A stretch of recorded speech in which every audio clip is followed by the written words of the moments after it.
আমরা শুনছি বিখ্যাত গ্রন্থ শিবসংহিতা, তার পাঠ এবং ব্যাখ্যা।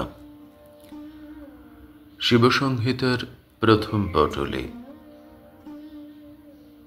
এর আগে আমরা চতুর্থ পর্ব পর্যন্ত শুনেছি, অর্থাৎ 85 নম্বর শ্লোক সম্পর্কে ব্যাখ্যা আমরা শুনেছি। আজকে শুনব তার পরবর্তী অংশ। এই মূল্যবান এবং প্রাচীন গ্রন্থটিতে আসলে রয়েছে যোগ সাধনার গুহ্যতম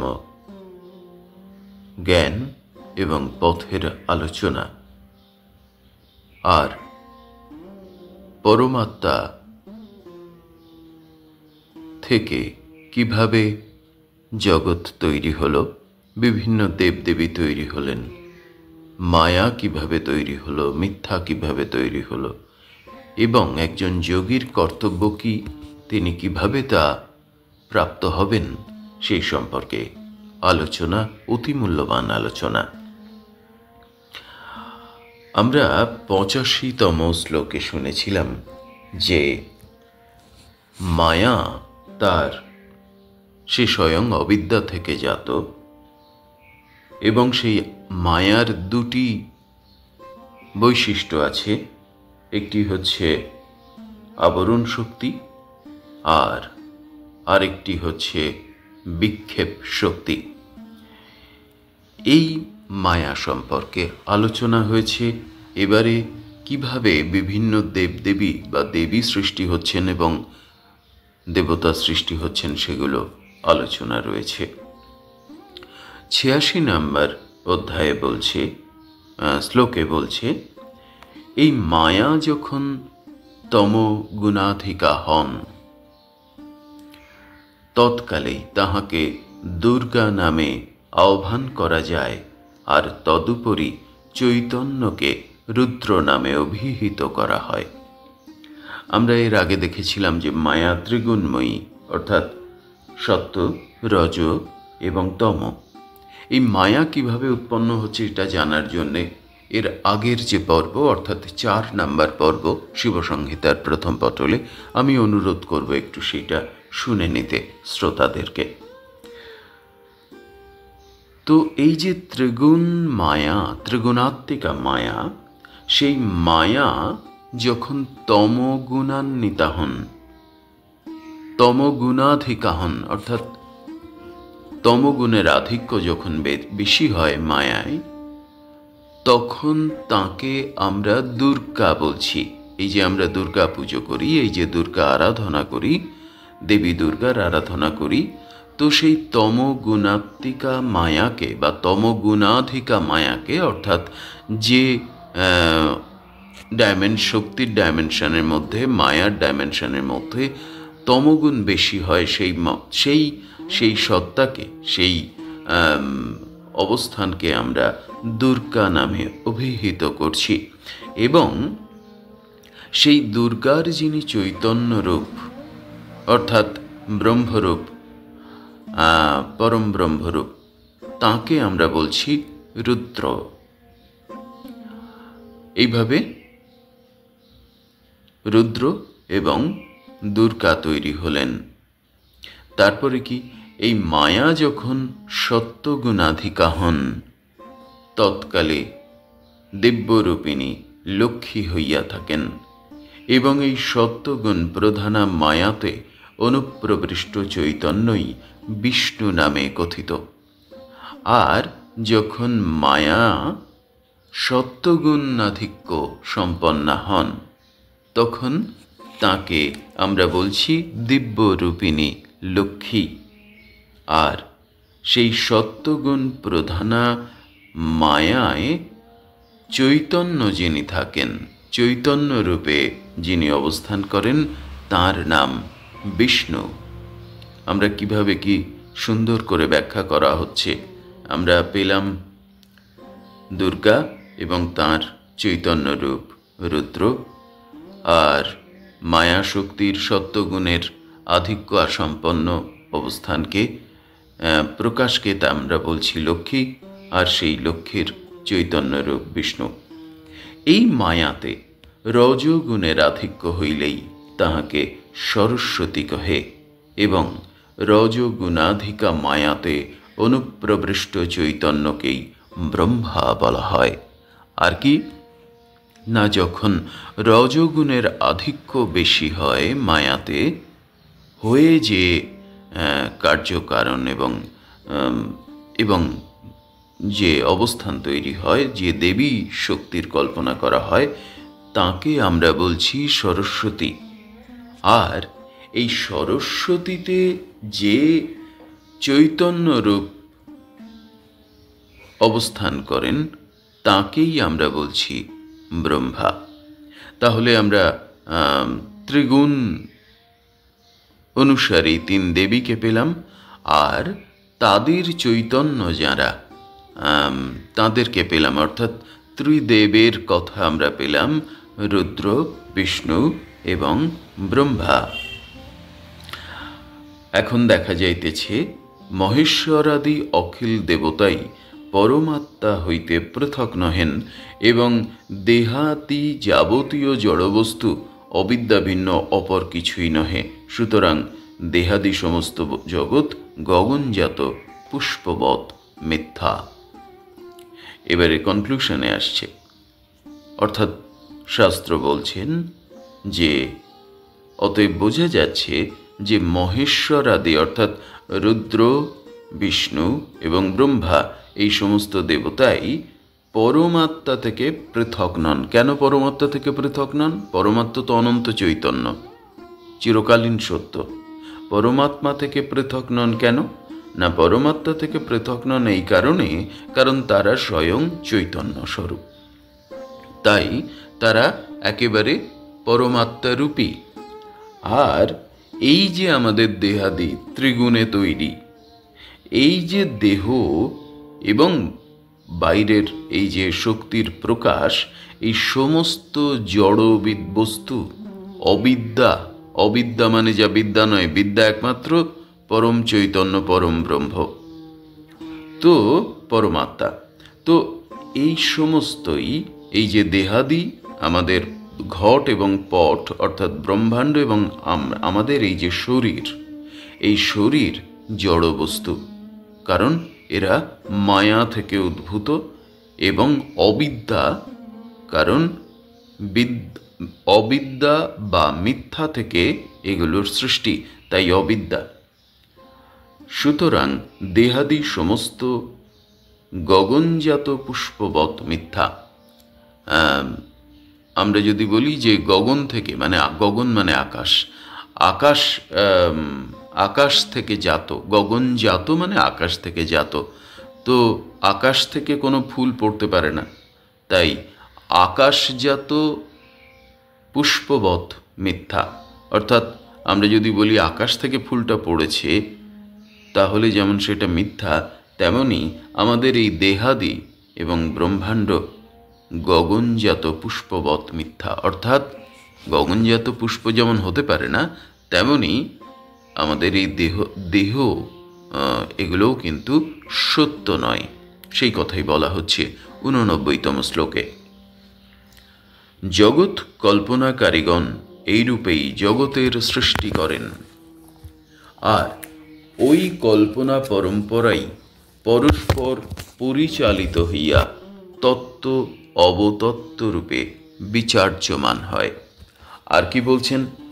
যে এইভাবেই আমাদের জগৎ কল্পনাকারীগণ, অর্থাৎ যারা মহারিষিরা, যারা আত্মজ্ঞানকে খুঁজেছেন, তারা এইভাবেই জগতের ব্যাখ্যা দিয়েছেন, জগৎকে কল্পনা করেছেন। আর ওই কল্পনা পরম্পরাই পরস্পর পরিচালিত হইয়া তত্ত্ব অবতত্ত্ব রূপে বিচর্যমান হয়। আর এইভাবেই পরম্পরাক্রমে সেই সমস্ত তাঁদের ভাবনা, তাঁদের জ্ঞান এবং বিশ্লেষণ তত্ত্বরূপে আমাদের সামনে ধীরে ধীরে ধীরে ধীরে প্রতিষ্ঠিত হয়েছে। জগতের নিখিল বস্তুই জ্ঞাতা, জ্ঞেয় এবং জ্ঞান রূপে প্রতিভাত হইতেছে। ফলত জগতের কোনো দ্রব্যেরই প্রকৃত সত্তা নাই।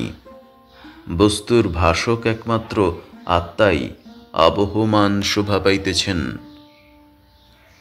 আবারও সেই জায়গায় পৌঁছচ্ছে যে আত্মা ছাড়া বাকি সবই মিথ্যা।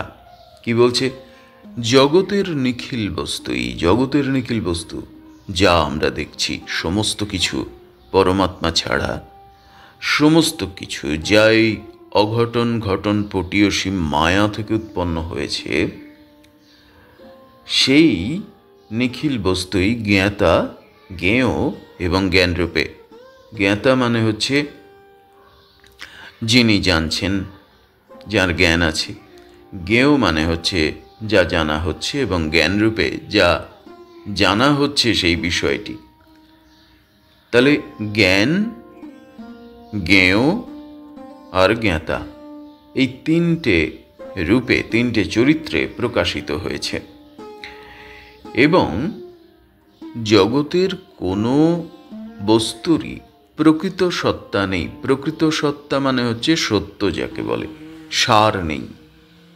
বস্তুর ভাষক একমাত্র আত্মাই আবহমান শোভা পাইতেছেন। বস্তুকে পেরিয়ে গেলে ভাষক মানে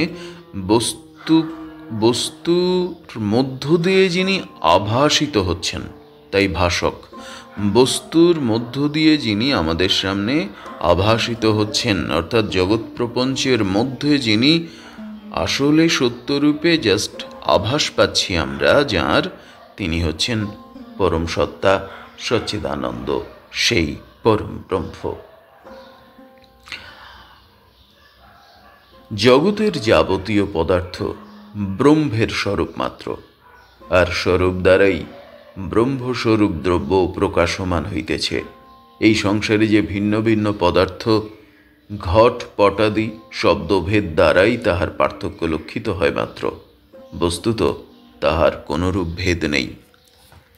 আবারও সেই সিদ্ধান্তে এসে দাঁড়াচ্ছে 92তম শ্লোক, যে এই জগতে যা আমরা দেখছি তা আসলে ব্রহ্মের স্বরূপ মাত্র, অর্থাৎ সেই পরম ব্রহ্ম। ব্রহ্ম কি, কেন, আত্মা কি, পরম চৈতন্য কি, এগুলো নিয়ে এর আগে এখানে ব্যাখ্যা হয়েছে, তাই সেগুলো আর পুনরাবৃত্ত হচ্ছে না। যারা শুনতে চান আগের অধ্যায়গুলো একটু শুনে নেবেন অনুগ্রহ করে। তো বলছে সমস্ত পদার্থ যা আমরা দেখছি তা আসলে ব্রহ্মের স্বরূপ মাত্র, আর স্বরূপ দ্বারাই ব্রহ্মস্বরূপ দ্রব্য প্রকাশমান হইতেছে। এই সংসারে যে ভিন্ন ভিন্ন পদার্থ, ঘট পটাদি শব্দভেদ দ্বারাই তাহার পার্থক্য লক্ষিত হয় মাত্র। আমরা যা দেখছি তা আসলে ভিন্ন ভিন্ন রূপ এবং তাদের যে শব্দ, তাদের যে লক্ষণ বৈশিষ্ট্য, সেইগুলোর মধ্য দিয়ে আমরা বুঝতে পারছি। আসলে যদি আমরা খুব চর্চা করি এগুলো নিয়ে, যেগুলো সম্পর্কে প্রশ্ন করি এবং চর্চা করি, সেগুলোকে জানতে চাই, তাহলে দেখব এই সমস্ত এত বিচিত্র মূর্তি, প্রকৃতি এবং শব্দ, তারা আসলে স্বরূপত এক। এদের মধ্যে কোনো ভেদ নেই। ভেদ শুধুমাত্র বহিরঙ্গে ত্রিগুণে। আমরা যদি সমস্ত রূপ, পঞ্চতত্ত্ব এবং ত্রিগুণকে পেরিয়ে গিয়ে সত্যকে খুঁজতে চাই, তাহলে দেখব আমরা পৌঁছে যাচ্ছি সেই পরম ব্রহ্মের ঘরে। আর যখন পরম ব্রহ্মের ঘরে পৌঁছচ্ছি, তখন স্বাভাবিকভাবেই বাইরের এই বিচিত্র রূপ এবং বস্তু সকল এবং অস্তিত্ব সকল সদা সর্বদাই মিথ্যা প্রমাণিত হবে। সৎস্বরূপ, আনন্দময়, সর্বব্যাপী একমাত্র অক্ষয়পূর্ণ ব্রহ্মই শোভা পাইতেছেন। ব্রহ্ম ভিন্ন অন্য কোনো পদার্থই জগতে নাই। শ্রীগুরুর কৃপায় যাহার এই জ্ঞান বদ্ধমূল হয়, তিনি জন্ম মৃত্যুরূপ সাংসারিক যাতনা হইতে পরিত্রাণ প্রাপ্ত হন। আবারও সেই পূর্বের কথায় ফিরে যাচ্ছেন শাস্ত্রকার। তিনি বলছেন সৎস্বরূপ আনন্দময় সর্বব্যাপী একমাত্র অক্ষয় পূর্ণ ব্রহ্মই শোভা পাইতেছেন চারিদিকে, আর কিচ্ছু নেই। শেষ পর্যন্ত সৎ, সৎ মানে যা অসৎ নয়, অসৎ হচ্ছে আসলে যার মধ্যে মায়া আছে, কিন্তু ব্রহ্মের মধ্যে কোনো মায়া নেই। তাই সৎরূপ আনন্দময় মানে ব্রহ্মপ্রাপ্তি ঘটলে তার মধ্যে চিরকালীন আনন্দ, অর্থাৎ তিনি সদাই চিদানন্দ স্বরূপ। এবং সর্বব্যাপী, সর্বব্যাপী মানে হচ্ছে তিনি কোথাও কিছুর দ্বারা আবদ্ধ নন, তাই সর্বব্যাপী। এবং একমাত্র অক্ষয় অর্থাৎ অদ্বৈত, একমাত্র অদ্বৈত। অক্ষয় মানে যার ক্ষয় নেই, কোনো দিন ক্ষয় নেই, কোনো বস্তুতে ক্ষয় নেই, গুণে ক্ষয় নেই, কর্মে ক্ষয় নেই, সেই পরম ব্রহ্মই একমাত্র রয়েছেন, একমাত্র শোভা পাচ্ছেন, আর কিচ্ছু নেই। এই জ্ঞান যদি সাধনগত উপলব্ধি থেকে তৈরি হয় কোনো সাধকের মধ্যে, এবং শ্রীগুরুর কৃপা ছাড়া, মানে সদ্গুরুর কৃপা ছাড়া সেই জ্ঞান কোনো দিন সম্ভব নয়। তাই ভারতবর্ষের যত সাধন পথ রয়েছে এবং যত সাধন ধারা রয়েছে, সে অদ্বৈতবাদী হোক বা দ্বৈতবাদী হোক, সমস্ত সাধন ধারায় প্রথমেই এবং সর্বশ্রেষ্ঠ রূপে গুরুর কথাই বলা হয়েছে। তাই বলা হচ্ছে যে শ্রীগুরুর কৃপায় যাহার এই জ্ঞান বদ্ধমূল হয়, অর্থাৎ গুরুর কৃপাতেই একমাত্র এই জ্ঞান সাধক মনুষ্য জীবনে লাভ করতে পারেন। আর যার এই জ্ঞান বই পড়ে নয়, সাধনের মধ্য দিয়ে হয়েছে, ষটচক্র ভেদের মধ্য দিয়ে হয়েছে, তিনি একমাত্র জন্ম মৃত্যুরূপ সাংসারিক যাতনা থেকে পরিত্রাণ প্রাপ্ত হতে পারেন। অর্থাৎ এই যে আমরা জন্ম নিচ্ছি এবং সংসার, পরিবেশ, সমাজ এর মধ্যে যেমন করে বেঁচে আছি এই শরীরের, পঞ্চতত্ত্বময় শরীরের মধ্যে, এবং যে কর্মফল ভোগ করছি, যে যাতনা ভোগ করছি, সেগুলো আর কোনোদিনই ভোগ করতে হয় না। একমাত্র পরিত্রাণ পাবার উপায় হচ্ছে শ্রী গুরুর কৃপায় এই ব্রহ্ম উপলব্ধি, ব্রহ্মজ্ঞান পাওয়া। এই 93তম শ্লোকে এই বক্তব্য প্রকাশিত হয়েছে। অধ্যারোপ ও অপবাদ দ্বারা তৎতং পদার্থের শুদ্ধি হইলে যাহাতে সমস্ত জগৎ লয় পায়, একমাত্র সেই পরব্রহ্মই সর্বস্থানে শোভা পাইতেছেন, অন্য কিছুই নাই। যোগী ব্যক্তি একমাত্র ইহাই হৃদয়ে ধারণ করেন। অধ্যারোপ এবং অপবাদ এই শব্দ দুটো এর আগে ব্যাখ্যা হয়েছে, ফলে এগুলো নিয়ে আর নতুন করে আলোচনা করছি না। এর দ্বারা তৎতং পদার্থের শুদ্ধি হইলেই যাহাতে সমস্ত জগৎ, আসলে কি বলছে, শুদ্ধ কি হবে, আমরা কখন শুদ্ধ হব, বা আমাদের কর্ম কখন শুদ্ধ হবে, না যখন জ্ঞান কখন শুদ্ধ হবে, না যখন জানবো আমরা ভিতর থেকে, উপলব্ধিজাত সাধন থেকে, সাধন উপলব্ধিজাত জ্ঞান থেকে, যে সমস্ত জগৎ আসলে তাতেই লয় প্রাপ্ত হয়। তাতে বলতে, তাতে লয় মানে তিনি, তাকে, তার মধ্যেই লয় প্রাপ্ত হন সমস্ত জগৎ আসলে মায়া। তাহলে মায়া কিসে লয় প্রাপ্ত হচ্ছে, না পরম ব্রহ্মে। তাই বলছে সমস্ত জগৎ তাতে লয় প্রাপ্ত হয় একমাত্র, এবং লয় প্রাপ্ত হলে কি অবস্থান করে, না পরম ব্রহ্মই একমাত্র সর্ব জায়গায় শোভা পাইতেছেন, বিরাজমান, প্রকাশিত, এছাড়া আর কিছুই নেই। যোগী ব্যক্তি একমাত্র ইহাই হৃদয়ে ধারণ করেন। যিনি যোগী তিনিই একমাত্র এই জ্ঞানকে, এই উপলব্ধিকে হৃদয়ে ধারণ করেন। এই কথাই বলা হচ্ছে শিবসংহিতায়। এবং সেখানে যোগ কি, যোগীর বৈশিষ্ট্য কী বা যোগীর কর্তব্য কী, সেগুলো নিয়েই আলোচনা হচ্ছে। তার আগে জ্ঞান, আসল জ্ঞান সম্পর্কে আলোচনা হচ্ছে।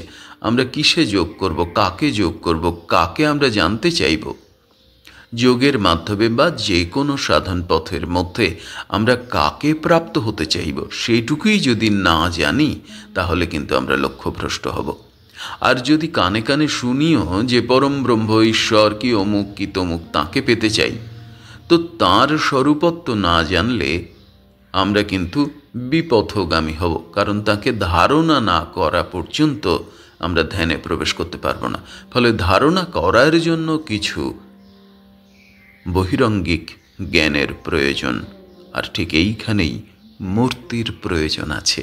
কারণ অনন্ত, তিনি তো বিভৎসও, আমরা অনন্তকে বিভৎসও কল্পনা করতে পারি, ধ্বংসাত্মকও কল্পনা করতে পারি। কিন্তু আমরা যদি বিভৎসকে কল্পনা করে, অজ্ঞানকে কল্পনা করে সাধন পথকে এগিয়ে নিতে চাই, তাহলে আমরা নিজে অজ্ঞানে পর্যবসিত হবে এবং বিভৎসতার মধ্যে আমাদের লয় হয়ে যাবে।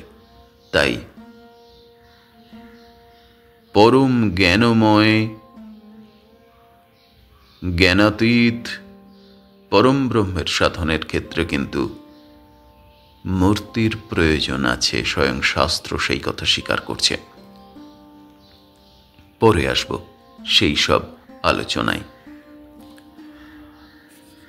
৯৫তম শ্লোকের ব্যাখ্যায় এবারে আমরা যাই। পিতার অন্নময় কোষ হইতে পুরাকৃত কার্য নিবন্ধন যে দেহ উৎপন্ন হয়, তাহা প্রথমত দেখিতে রমণীয় বটে, কিন্তু সর্বথা যাতনাময়।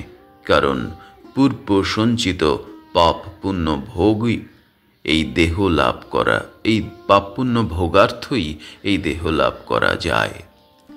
এরপরে আসছে কিভাবে একটি শরীর জন্মাচ্ছে।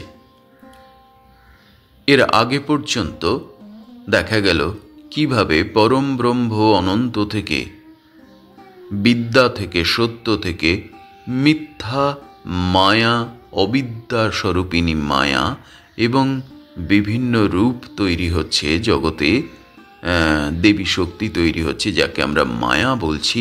সেই মায়া কিভাবে তৈরি হচ্ছে। আর এখন আমরা জানব যে এই জগৎ সংসারে কিভাবে এই রক্তমাংসের দেহ জন্মাচ্ছে সে সম্পর্কে। তবে এই আলোচনার পর্যায়ক্রম একেবারে আলাদা, তাই আমরা পরবর্তী পর্বে এই আলোচনাই করব যে কিভাবে মায়ার জগতে শরীরের জন্ম হচ্ছে, মানব শরীরের জন্ম হচ্ছে। আমরা আসব পরের পর্বের আলোচনায়, অর্থাৎ ৭ নম্বর পর্বের আলোচনায়। সেই গুরুচরণে আমার প্রণাম এবং পরম ব্রহ্ম অনন্ত সত্য চিরকালীন, তাঁর প্রতি আমার আভূমি শতকোটি প্রণাম। সবশেষে আপনাদের জানিয়ে রাখি, যদি আপনাদের কোনো পর্ব খুঁজে পেতে অসুবিধে হয়, কারণ এই আলোচনা তার একটি সম্প্রসারিত রূপে যদি আমরা না শুনতে পারি, তাহলে কিন্তু অসুবিধে হয়ে যাবে। কোনো একটি জায়গায় এসে আমরা থেমে যেতে পারি। সেই কারণে যদি সম্পূর্ণ এই আলোচনা শুনতে চান, তাহলে প্রত্যেকটি ভিডিওর ডেসক্রিপশন বক্সে পরপর শিব সংহিতার আলোচনাকে আমরা লিঙ্ক যেগুলো আছে সেগুলো পরপর সাজিয়ে দিয়েছি ক্রমান্বয়ে। আপনারা যারা উৎসুক, যারা শ্রদ্ধেয়, যারা এটা শুনছেন, শ্রদ্ধাবান জ্ঞান লাভ করেন, তো এবং আমরা যারা সকলে একসাথে শ্রদ্ধার সঙ্গে সেই পরম ব্রহ্মের কথা শুনছি, তার গুণাবলীর কথা শুনছি, তার গুণাবলীর কথা শ্রবণ করছি এবং কীর্তন করছি, তারা পরপর সেই কথা শুনতে পেলে নিশ্চয়ই উপকৃত হব। তাই ডেসক্রিপশন বক্সে পরপর লিঙ্কগুলো দেয়া থাকছে বিভিন্ন ভিডিওর। আবার পরের পর্বে আলোচনা করব অত্যন্ত ইন্টারেস্টিং কিভাবে শরীরের জন্ম হচ্ছে সেই সমস্ত কথা।